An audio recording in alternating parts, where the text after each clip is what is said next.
करने की कोशिश कर रहे हैं। सीरियल ये चलते हैं आपको बीकानेर। मेरे सहयोगी रौनक व्यास हमारे साथ जुड़े हैं, उनके साथ केंद्रीय मंत्री अर्जुन राम मेघवाल मौजूद हैं।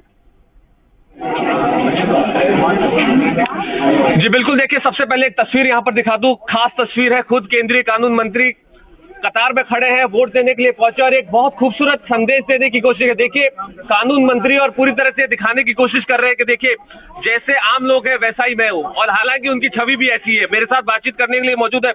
क्या कहेंगे सर, जैसी छवि है वैसा एक संदेश दे रहे हैं आप, जिस तरह से कतार में आप हमेशा की तरह खड़े होकर वोट दे रहे हैं? देखिए ये सब वोटर है जी, मैं भी वोटर हूँ जी, और संविधान निर्माताओं ने जब संविधान बनाया था तो एक शब्द का प्रयोग किया था, इक्वलिटी, कि हमारे आचरण में समानता का भाव दिखना चाहिए, लगना चाहिए कि हम सब समान है।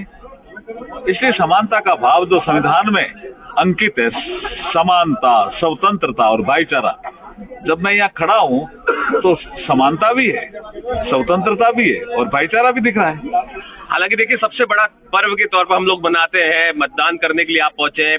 क्या कुछ बड़े मुद्दे रहे इस बार चुनाव में और क्या कहेंगे, क्या अपील करेंगे?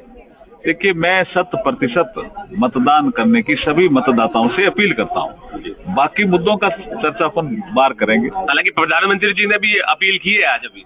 हाँ, प्रधानमंत्री जी हमेशा ही अपील करते हैं 100% मतदान करने की, और ये प्रधानमंत्री जी की ताकत है। अच्छा, बाबा साहब ने जिस तरह की सोच के साथ संविधान का निर्माण किया, उसको किस तरह से आप देख रहे हैं? देखिए जब ये मताधिकार किस किस को दिया जाए और इसकी जब चर्चा संविधान सभा में हो रही थी तब बाबा साहब ने कहा था कि सभी को मताधिकार दो, चाहे कोई अनपढ़ है, चाहे कोई गरीब है, उसकी एक ही वैल्यू होना चाहिए, एक वोट एक वैल्यू। और महिलाओं को भी एक साथ मताधिकार देने का बाबा साहब ने अनुरोध किया। संविधान सभा के सदस्यों को समझाया कि भारत आजाद हो गया, हमारे बाद एशिया और अफ्रीका के बहुत से देश आजाद होने वाले हैं। आप ये अमेरिका और इंग्लैंड का उदाहरण देकर के क्या कहना चाहते हो कि इंग्लैंड में महिलाओं को मताधिकार लेट मिला, यूएसए में लेट मिला होगा। भारत कुछ नवाचार करे, भारत अफ्रीका और एशिया के जो देश आजाद होने वाले हैं उनके लिए कुछ प्रेरणा दें। इसके लिए जो बाबा साहब का जो संदेश था, इसलिए सबको एक साथ मताधिकार भारत में मिला, पुरुष और महिला, अमीर और गरीब, शिक्षित और अशिक्षित, पढ़ा लिखा और अनपढ़, सबको मिला। और इसलिए उन्होंने ये भी कहा कि जब लोकतंत्र का पर्व होगा और आप एक बार मताधिकार दे करके तो देखो, ये इस उत्सव को लोकतंत्र के पर्व के रूप में जैसे हम होली मनाते हैं, दिवाली मनाते हैं, ऐसे मनाएंगे। तो मुझे आज बाबा साहब याद आ रहे हैं। इतने दिन की मेहनत, पढ़ाई और आज परीक्षा का दिन है, कितने आश्वस्त?